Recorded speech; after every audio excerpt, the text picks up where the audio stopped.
Hey, crypto family. Hope you're all enjoying this rally as much as I am.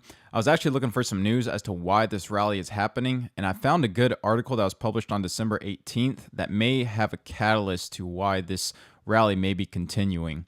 So, this article is posted on Bloomberg, and it says the trader who nailed the Bitcoin top just covered his short. So, the name of the trader is Mark Dow, and it says, just as the euphoria surrounding Bitcoin was peaking last December, Mark Dow decided to short the leading digital currency.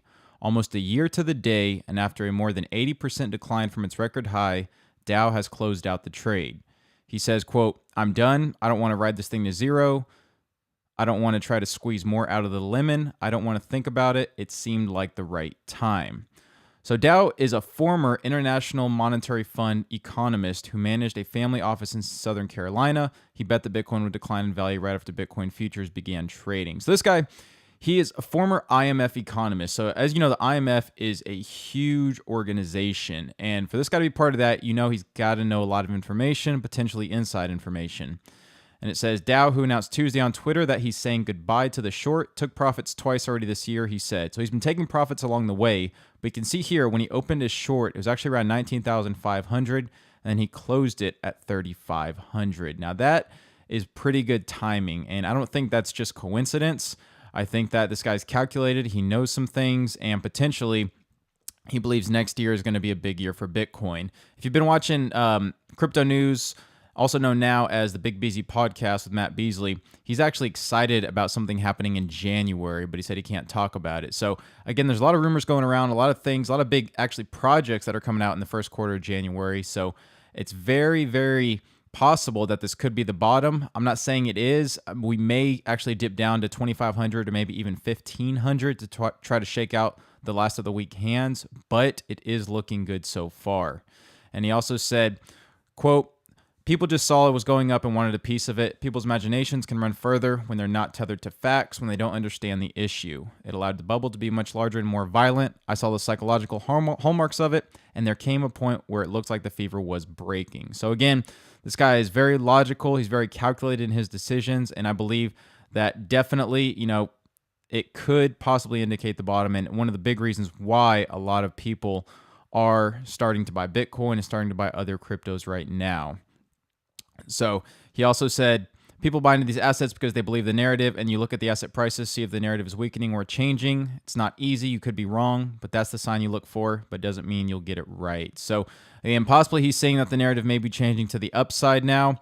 And, it's definitely something to keep in mind when you are looking at these bull runs. So I just thought I'd bring this article up. I thought I'd help some people out as to why we are, continuing this bull run.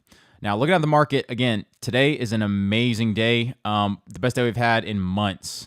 And you can see Bitcoin's up 8% to 38.37, Ripple's up 12% to 37.3 cents, Ethereum's up 11.5% to $105, Bitcoin Cash up 40% to $140. I did not see this coming. I don't think many people did.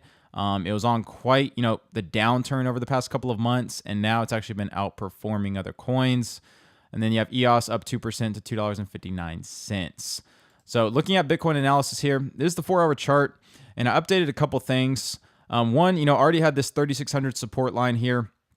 Yeah, it was resistance, now turned support, so we'll change that to green. And right now it's hovering between the 200-day moving average and the 128-day moving average. The RSI is still way overbought, so it could potentially, if it does fall, look for it to bounce off this 128-day, also coinciding with 3,600 support, and then trying to continue to the upside. Some resistance ahead is the 200-day moving average at 39.30, and then, of course, that $4,000 psychological level that has been strong resistance. Now, if we do break above this $4,000 level, then I drew this box here, and it goes from 4,350 to 4,600. And you can see here on December 1st, November 29th, and November 23rd, it failed to break above that 4,350 level. And then you go a little bit further to November 21st, and that's where it got to the top of 4,600. So that's why I drew this range here, try to encompass all of those, seeing we could possibly go up to this range, but we may fall to the downside, and then which in that case would look at bouncing off this $4,000 support. So just a little analysis for y'all. Hopefully that helps y'all out in your trading. Again, always set your stops. It's not financial advice, just my opinion, but just trade accordingly and be safe. So if you enjoyed this video, please give it a like, comment, please subscribe. I really appreciate it. Set notifications. And till next time, thanks for watching.